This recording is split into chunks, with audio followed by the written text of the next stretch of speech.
नमस्कार, मैं डॉक्टर नरेंद्र गुप्ता एक बार फिर आपका स्वागत करता हूँ। हर वीडियो में या ज़्यादातर वीडियो में मैं कुछ न कुछ सहयोग की बात करता हूँ।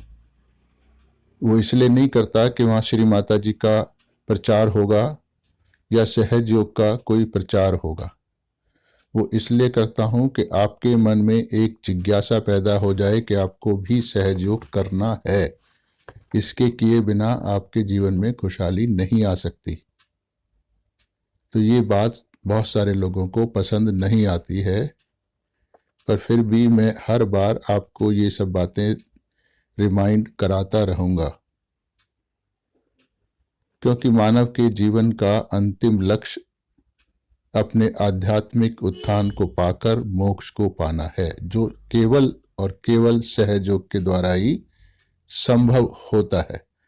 तो बहुत सारे जो दर्शक हैं मेरे चैनल के, उन्होंने इसको पाया है, इससे लाभ उठाया है। उनमें से एक दर्शक का मैं एक्सपीरियंस आपके सामने शेयर करना चाहता हूँ। ये कहते हैं, सर आपके नए वीडियो के लिए धन्यवाद। सर मुझे आपको अपनी कृतज्ञता अवश्य ही प्रकट करनी चाहिए। मुझे काफ़ी लंबे समय से गैस्ट्राइटिस और कोलाइटिस की बीमारी थी, मतलब इनका पेट खराब था और नीचे बड़ी आंतों में भी कुछ सूजन थी। श्री माता जी की सहयोग पर वीडियो देखने के पश्चात मैंने श्री माता जी के चित्र के सम्मुख बैठकर ध्यान करना शुरू किया।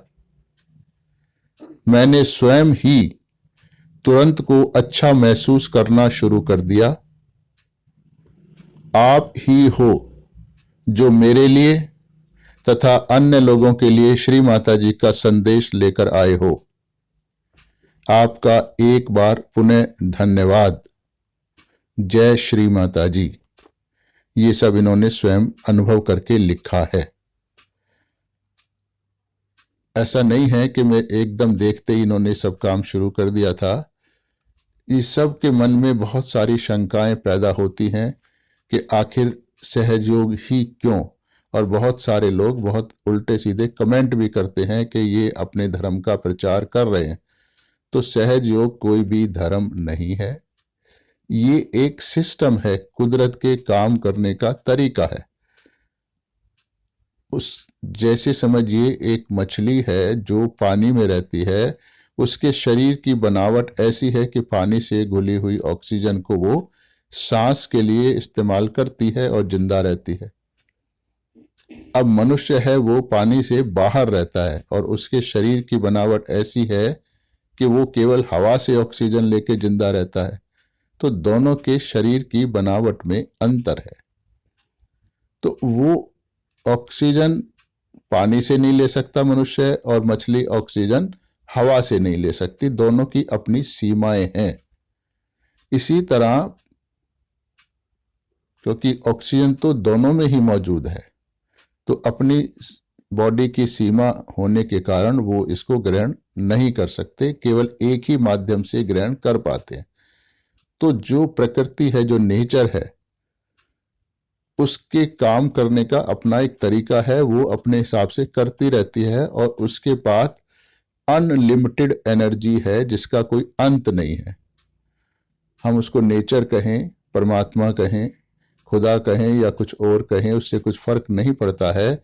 और हम हिंदुस्तान में तो कम से कम जानते हैं या ये मानते हैं कि ईश्वर की मर्जी के बिना भी पत्ता भी नहीं हिलता। पर हम मनुष्य उस ईश्वरीय शक्ति को अपनी इच्छा के अनुसार इस्तेमाल नहीं कर सकते और ना ही उसको अपने शरीर पर महसूस करते हैं। जब हम पैदा होते हैं और जब हमारी मृत्यु होती है, इस बीच के दौरान जो कुछ सीमित शक्ति हमारे शरीर में मौजूद होती है, उसको बढ़ाने के लिए हम खाना पीना खाते रहते हैं, कुछ रेस्ट करके उसको थोड़ा सा बैलेंस करते हैं। परंतु जो असीमित शक्ति है, उस शक्ति से हम अपनी इच्छा अनुसार एनर्जी अपने शरीर में ले नहीं सकते। ये हमारा शरीर उस किस्म से बना नहीं है। यह कहना चाहिए कि परमात्मा ने अब उसको बना तो दिया है, पूर्ण तो कर दिया है उस मशीनरी को जो इस प्रकृति से जुड़ सके, परंतु जोड़ा नहीं गया है। तो जब इंसान की खुद की ये इच्छा होगी कि मुझे ईश्वर मिले, मुझे ज्ञान मिले, मुझे मोक्ष मिले, तब कोई सद्गुरु आपकी कुंडलिनी शक्ति को जगाकर आपको चारों तरफ जो परमात्मा की शक्ति कण कण में फैली हुई है उससे जोड़ देता है, उससे कनेक्ट कर देता है। इसी को योग कहते हैं। और आज के युग में श्री माताजी निर्मला देवी जो परमात्मा के संपूर्ण स्वरूप का अवतरण है, तो ये कार्य वो बड़ी सुगमता से, सहजता से करती हैं और यही कार्य उनके फोटो से भी होता है।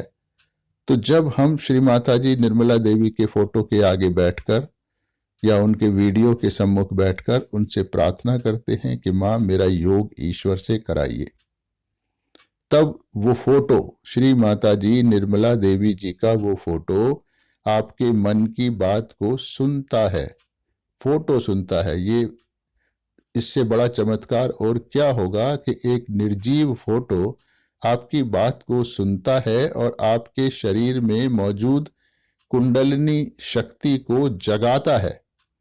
और जब कुंडलिनी शक्ति जागती है तो सैक्रम बोन, जो रीढ़ की हड्डी का सबसे निचला हिस्सा है, वहां से उठकर धीरे धीरे ऊपर की तरफ चढ़ती है और पूरी रीढ़ की हड्डी को पार करके, हमारे मस्तिष्क को पार करके, सर के ऊपर जो तालू था बचपन में, नरम हड्डी, एंटीरियर फोंटानेल बोन, उसको खोलकर सिर से बाहर आ जाती है।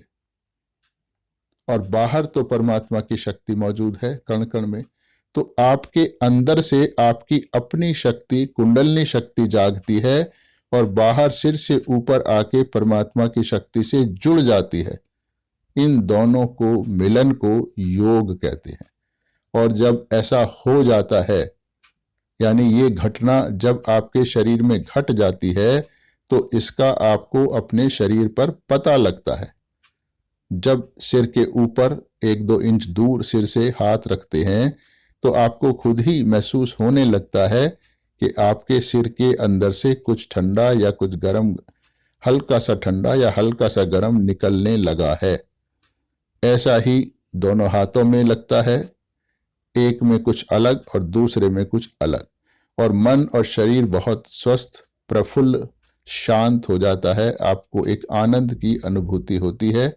तो ये शुरुआत हो जाती है। इसके बाद हर रोज 10-15 मिनट सुबह शाम श्री माता जी के फोटो के सम्मुख ध्यान करेंगे तो ये शक्ति बढ़ती जाती है, बढ़ती जाती है, बढ़ती जाती है। और जितने भी देवी देवताओं के बारे में हमने सुना है कि वो होते हैं, वो सब हमारे अपने शरीर में विद्यमान होते हैं। वो भी जाग जाते हैं और आपको आशीर्वाद देते हैं। और साथ ही साथ आपको पता लगता है कि कौन से देवता हमारे शरीर के किस हिस्से में मौजूद हैं, क्या उनका आशीर्वाद हमें मिल रहा है या नहीं मिल रहा है। अगर नहीं मिल रहा है तो उसका भी पता आपको अपने फिंगर टिप्स पे, उंगलियों के सिरों पे मिलता है।